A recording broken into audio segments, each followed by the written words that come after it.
As we build upon our understanding of fiduciary duties, disclosure requirements, and the timing of agency acknowledgement within a shared brokerage, it is vital to conclude this module by clearly defining and differentiating the various types of agency relationships recognized in Arizona real estate practice. These relationships, single agency, limited representation, implied agency, and expressed agency, form the foundation of how licensees interact with clients and customers, shaping every aspect of their professional conduct. Each type carries distinct legal obligations, levels of loyalty, and disclosure requirements under Arizona revised statutes.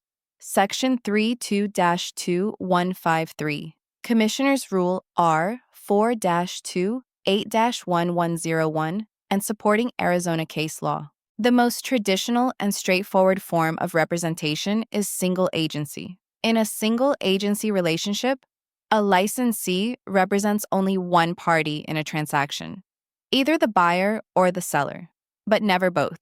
The agent owes complete fiduciary duties to that one client, including loyalty, obedience, disclosure, confidentiality, accounting, and reasonable skill and care. These duties are reinforced by R4-28-1101A, which requires licensees to protect and promote their clients' interests while dealing fairly and honestly with all parties. For example, if an agent lists a property for sale, they owe their loyalty solely to the seller, advocating for the best possible price and terms. Likewise, a buyer's agent must focus exclusively on helping the buyer find and negotiate the best property. This form of agency provides the highest level of client protection and the clearest ethical boundaries because there is no divided loyalty. The next type, limited representation, also known as dual agency, arises when a single brokerage represents both the buyer and the seller in the same transaction. Under R4-28-1101D, limited representation is legal in Arizona only when both parties provide informed written consent before confidential information is exchanged. In this arrangement, the broker and licensees act in a neutral capacity, assisting both parties in completing the transaction, but refraining from advocating for either side. The key limitation of dual representation is that the agent cannot disclose confidential information, such as the seller's lowest acceptable price or the buyer's highest offer. For instance, if an agent represents both the buyer and the seller, they must balance the transaction fairly without favoring either party. This structure requires transparency and consent, documented through the real estate agency disclosure and election form, ensuring that all participants understand the limits of the agent's role. Implied agency occurs not through written agreement, but through the behavior or actions of the licensee and the client. In other words, even without a formal contract, if an agent's actions lead a consumer to reasonably believe that the agent is acting on their behalf, an implied agency relationship may be created. Arizona law discourages implied agency because it often lacks clarity regarding duties and compensation. For example, if an agent shows multiple properties to a buyer, provides advice, and negotiates on their behalf, without a written buyer-broker agreement, that buyer may believe they are represented. This can expose the agent and their broker to unintended fiduciary obligations and potential liability.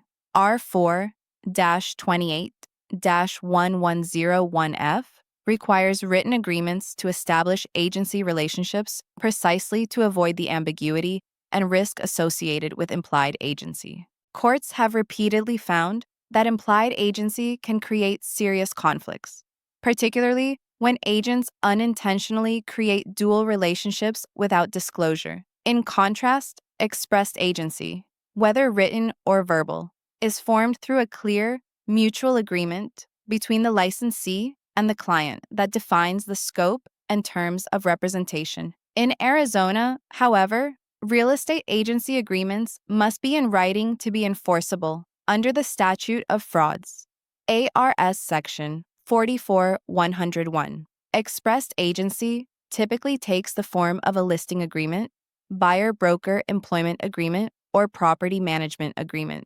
Each document outlines who is represented, the duration of representation, and how the agent will be compensated.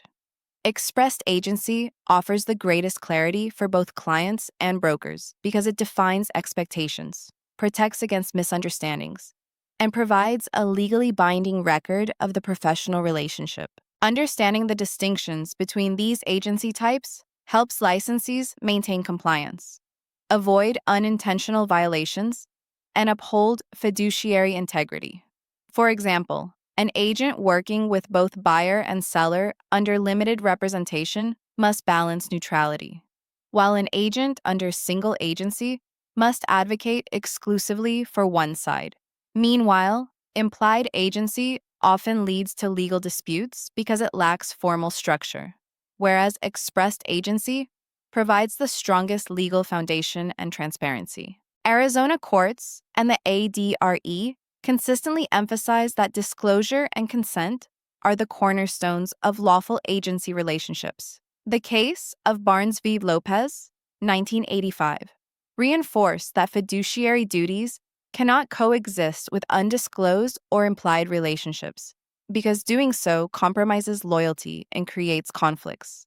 Similarly, ADRE enforcement actions under ARS Section 32-2153 have penalized agents who failed to obtain written consent before acting in dual or implied representation.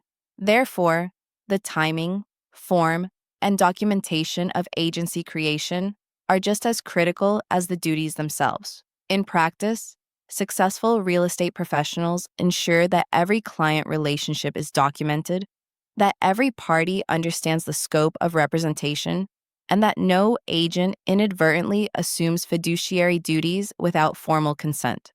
This disciplined approach prevents misunderstandings and upholds the trust that defines Arizona's real estate profession. Review summary. Arizona recognizes 4 main types of agency relationships: single agency, limited representation, implied agency, and expressed agency. Single agency provides exclusive representation for one client with full fiduciary duties. Limited representation, dual agency, allows a broker to represent both parties with informed written consent, but advocacy is restricted to neutrality. Implied agency arises through conduct rather than contract, creating potential liability and confusion. Expressed agency is formed through written agreements that clearly define representation, compensation, and duties. Compliance with ARS Section 32-2153, R4-28-1101, and the Statute of Frauds ensures that agency relationships are lawful, transparent, and ethically sound agency. The first question that a lawyer is going to ask: clearly defining the agency relationships in a real estate transaction is important for both the clients and the brokers/salespersons.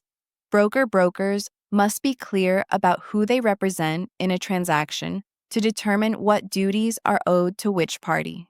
Agency relationships become extremely important if a dispute arises.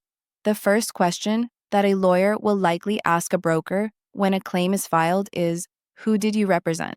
Agency relationship between the broker and client. Agency is a relationship in which one person, the agent, is authorized to represent the interests of another, the client, in business dealings with third parties. By the early 1900s, the Arizona courts recognized the agency relationship between the broker and client in a real estate transaction. By 1950, the Arizona courts overwhelmingly held that a real estate broker is an agent with fiduciary duties to their client. An agent has fiduciary duties to the client, such as confidentiality, accounting, reasonable care, loyalty, obedience, advocacy, and disclosure, creating an agency relationship. An agency relationship is created by consent. An agency relationship may be created by express consent, or it may be implied by the conduct of the parties. No formal agreement is necessary. A broker whose actions appear to represent the interests of the client, who consents to the representation and delegates authority to the broker to act on the client's behalf, may create an implied agency. Compensation does not establish an agency relationship. Arizona courts have consistently recognized that a broker may represent one party in a transaction, but be paid by the other agency duties. Many states have enacted agency legislation that attempt to specifically list a broker's duties to a client and non-client. Arizona has enacted no such legislation. However, the Arizona Department of Real Estate Commissioner's rules do address a broker's duties, so it is important to become familiar with AACR 4-28-1101. The Arizona Association of Realtors AAR. Real Estate Agency Disclosure and Election. November 2024 form is designed to assist brokers in defining and establishing agency relationships. Additionally, the use of this form will help prevent undisclosed dual agency. The Real Estate Agency Disclosure and Election (READ) form is not an employment agreement, but a disclosure and election of the agency relationship that a buyer or seller will have with the broker in the transaction.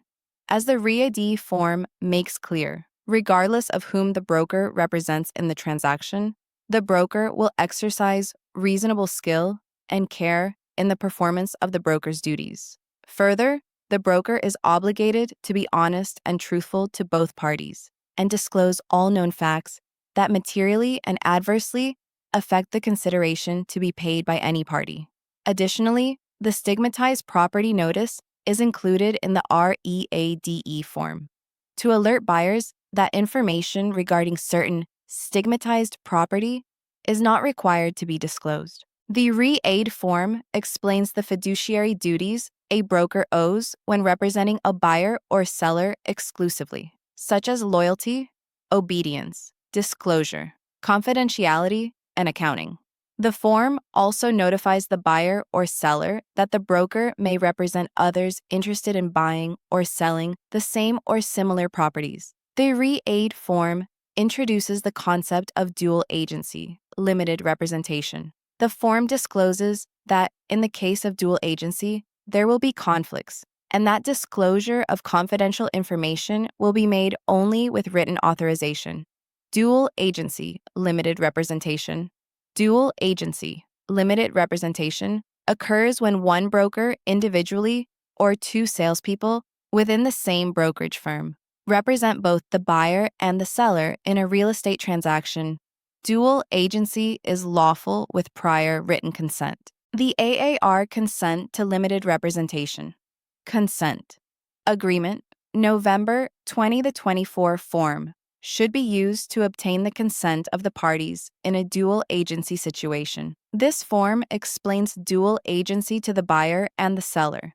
Prior to obtaining the parties' consent to the relationship. In general, a dual agent must do the following exercise: reasonable skill and care in the performance of the agent's duties. Deal honestly with both buyer and seller. Disclose, in writing, to both buyer and seller, any information that the seller is or may be unable to perform. Any information that the buyer is or may be unable to perform. Any material defect existing in the property being transferred, and the possible existence of a lien or encumbrance on the property being transferred. CR 4-28-1101B. In general, a dual agent must not do the following: advocate or negotiate on behalf of either the buyer or the seller. Disclose any confidential information that would place one party at an advantage over the other party without the informed consent of the other party,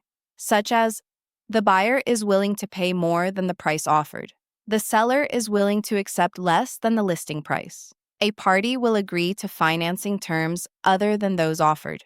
The repairs or improvements that a seller is willing to make or that the buyer is willing to forego. The confidential motivating factors of either party Termination of an agency relationship. After termination of an agency relationship, the fiduciary duty is ended. However, confidential information must remain confidential after the termination of the relationship. NR Code of Ethics. Standard of Practice 1 to 9 imposes a similar obligation to preserve confidential information provided by clients in the course of an agency relationship after the relationship is terminated. Confidential information should not be revealed, used to the disadvantage of the client, or used to the advantage of the realtor or other third parties. Who did you represent? In the event of a dispute or claim, who a broker represented will establish the broker's duties and ultimately the broker's liability. For example, in Aronki v. RKP Investments, 194 Arizona, 206, 979p, 2D 534, Apicus 1999. The court recognized the important distinctions between the claims by a buyer against a seller's agent, where no fiduciary duty is owed, and by a buyer against the buyer's agent, where a fiduciary duty is owed. In a 2015 real estate malpractice lawsuit, the court quoted the law as set forth in the Aronki case when discussing a broker's duty to the client versus a broker's duty to a non-client. See the buyer's questions. Real estate tales from the courtroom. And to read about a case involving the duties of a dual agent, see the sex offender next door. Real estate tales from the courtroom. That is why the first question that a lawyer will likely ask a broker when a claim is filed is, who did you represent? This article is of a general nature and may not be updated or revised for accuracy as statutory or case law changes following the date of first publication. Further, this article is not intended as definitive legal advice, and you should not act upon it without seeking independent legal counsel discussion. Why does Arizona law discourage implied agency? Answer: because it creates ambiguity about representation, compensation, and fiduciary duties, which can lead to legal disputes and ADRE violations. What must exist for limited representation to be legal in Arizona? Answer: informed written consent from both the buyer and the seller. Acknowledging the agent's neutral role. Why are written agreements required for agency relationships under the statute of frauds? Answer: to ensure enforceability, transparency, and clarity regarding each party's rights and obligations. Closing remarks. Understanding the distinctions between agency relationships empowers Arizona licensees to act lawfully and ethically in every transaction, whether representing a single client, navigating limited representation, or formalizing expressed agency. Clarity and documentation are essential. By securing written agreements, obtaining informed consent, and avoiding implied obligations, brokers and agents safeguard their licenses, their clients, and the reputation of the profession. The strength of Arizona. Real estate lies in the integrity of these relationships and the transparency that defines every professional interaction.